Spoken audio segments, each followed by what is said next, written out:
करवीर विधानसभा मतदारसंघातील मतमोजणीची प्रक्रिया सकाळी 8 वाजता रमणमाळा इथल्या शासकीय धान्य गोदामात सुरू झाली।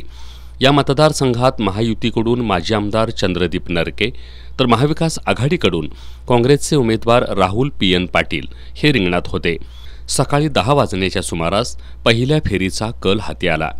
यामध्ये महायुतीचे उमेदवार चंद्रदीप नरके यांनी 2609 मतांची आघाडी घेतली होती।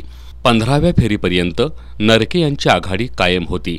नरके यांनी पन्हाळा, गगनबावडा आणि कुंभी कासारी कारखाना परिसरातील मतदानात 15व्या फेरीअखेरीस सुमारे 18,000हून अधिक मतांची आघाडी घेतली होती।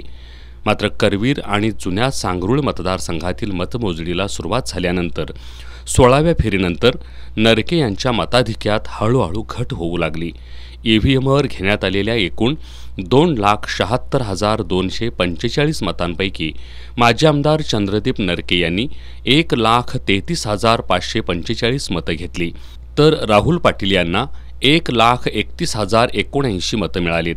यामध्ये नरके यांनी 2,466 मतांची आघाडी घेतली होती। मात्र टपाली आणि गृह मतदानात नरके यांना 983 तर राहुल पाटील यांना 1483 मतं मिळाली।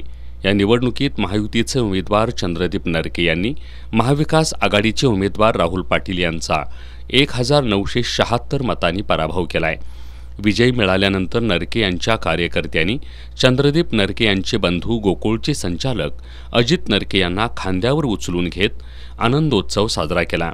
काँग्रेसचे माजी आमदार स्वर्गीय पी.एन. पाटील यांच्या निधनानंतर झालेल्या या निवडणुकीत पी.एन. पाटील यांचे चिरंजीव राहुल पाटील यांनी मात्र शेवटपर्यंत निकराची झुंज दिली। या मतदारसंघात जनस्वराज्य शक्ती पक्षाचे उमेदवार संताजीबाबा घोरपडे यांना 7,887 मतं मिळाली, तर एकूण 678 मतदारांनी नोटाला पसंती दर्शवली आहे। निवडणूक निर्णय अधिकारी वर्षा शिंगट यांच्या मार्गदर्शनाखाली 358 अधिकाऱ्यांनी कर्मचाऱ्यांमार्फत 14 टेबलवर 26 फेऱ्यात ही मतमोजणी करण्यात आली।